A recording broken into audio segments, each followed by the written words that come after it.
तर शेतकरी मित्रांनो, कर्जमाफीच्या दुसरी यादीची प्रतीक्षा आता संपणार आहे.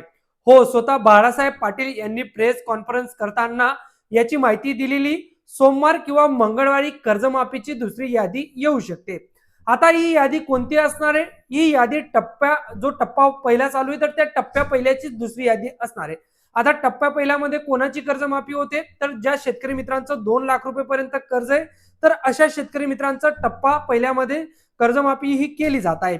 त्यानंतर टप्पा 2 हा ज्या शेतकरी मित्रांनी ओटीएस अंतर्गत सेटलमेंट केली असेल, तर अशा शेतकरी मित्रांची यादी येणार आहे. त्यानंतर टप्पा 3 मध्ये ज्या शेतकरी मित्रांनी रेग्युलर कर्ज भरलं होतं, तर अशा शेतकरी मित्रांना प्रोत्साहन भत्ता म्हणून 50,000 रुपये दिले जाणार आहेत. तर अशा पद्धतीने ही कर्जमाफीची प्रक्रिया ही राबवली जाणार आहे. आता ही जी दुसरी यादी येणार आहे सोमवार किंवा मंगळवारी, ते बाळासाहेब पाटील यांनी सांगितलंय. तर त्यांच्यामध्ये जी पहिली कर्जमाफीची यादी होती, 16 लाख च्या आसपास शेतकऱ्यांची कर्जमाफी यादी आली होती. त्यानंतर ज्या शेतकरी मित्रांचं नाव आलं होतं कर्जमाफीमध्ये, त्यांनी आपली ई केवायसी केली होती. त्यानंतर ज्या शेतकरी मित्रांनी ई केवायसी केली होती, साधारण 11 ते 12 लाख शेतकऱ्यांनी आपली ई केवायसी पहिल्या यादीमधून केली होती.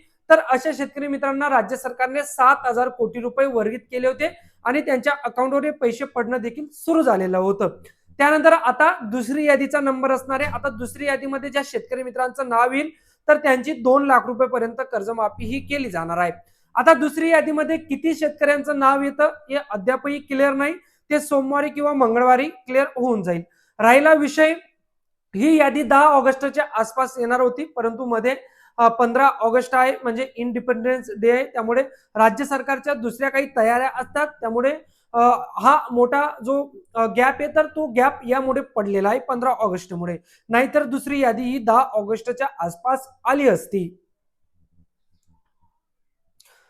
त्यानंतर प्रेस कॉन्फरन्समध्ये एक महत्वाचा मुद्दा सुद्धा उचलला गेला. तो म्हणजे जे मयत शेतकरी असतील, तर त्या मयत शेतकऱ्यांची जी ई केवायसी, तर ती ई केवायसी कर्जमाफीसाठी कशी करायची? तर यावर बाळासाहेब पाटील यांनी उत्तर दिलेलं आहे, की जे मयत शेतकरी असतील, तर त्यांच्या वारसांना जे वारसदार असतील, तर ते वारसदार प्रोसेस करू शकतील. असं जे बोलणं आहे ते आम्ही बँकांसोबत केलेलं आहे, असं त्यांनी स्पष्ट सांगितलेलं आहे. त्यामुळे ज्या शेतकऱ्यांचं जे खातेदार असेल किंवा उतार्यावर ज्याचं नाव असेल, ते मयत झालेले असतील आणि त्यांच्यावर जे कर्ज असेल, तर अशा शेतकऱ्यांना सुद्धा लाभ दिला जाणार आहे. हे या प्रेस कॉन्फरन्स मधून स्पष्ट झालेलं आहे शेतकरी मित्रांनो. आता राहिला प्रश्न, त्यांची ई केवायसी कसं करायची, याच्या ज्या निर्देश किंवा गाईडलाईन आहेत, तर त्या पुढे राज्य सरकार देणार आहे किंवा शासन हे देणारच आहे. त्यामुळे पुढे काय याच्याबाबत अपडेट येते ते आपण पाहणारच आहोत. बाळासाहेब पाटील प्रेस कॉन्फरन्स मध्ये काय म्हणालं हे तुम्ही स्वतः ऐका.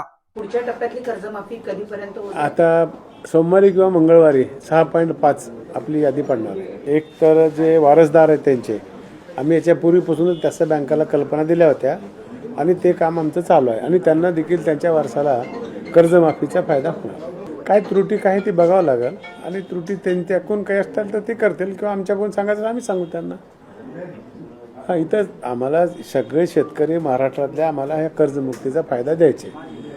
किती दिवस लागतील याची लिमिट सांगता येते, कारण ते जोपर्यंत कागदपत्र देणार नाही तोपर्यंत आम्ही करू शकणार नाही. तर बघा, 2 ते 3 प्रश्नांची उत्तरे त्यांनी दिलेली आहेत. एक तर शेवटचा अतिशय महत्वाचा प्रश्न, तो म्हणजे या कर्जमाफीला आता किती वेळ लागू शकतो हे त्यांनी अजूनही स्पष्ट सांगितलेलं नाही. त्यामुळे हा संभ्रम अजून शेतकऱ्यांमध्ये निर्माणच आहे. आता ही जी कर्जमाफी प्रक्रिया ही सुरू झालेली, आता हिचं शेवट म्हणजे सर्वांना कर्जमाफी कधीपर्यंत भेटेल हे अद्यापही राज्य सरकारकडून स्पष्ट करण्यात आलेलं नाही. हे याच्यामधून आपल्याला दिसून येतं. शेतकरी मित्रांनो, तुम्हाला हा व्हिडिओ कसा वाटला? मी डायरेक्ट माहिती देण्याचा तुम्हाला या व्हिडिओच्या माध्यमातून प्रयत्न केलेला आहे. त्यामुळे व्हिडिओला लाईक नक्की करा आणि अशाच शेतीविषयक अपडेटसाठी आपलं चॅनल सबस्क्राईब करायला विसरू नका. भेटूया पुन्हा अशाच एका नवीन व्हिडिओमध्ये. तोवर जय हिंद, जय महाराष्ट्र.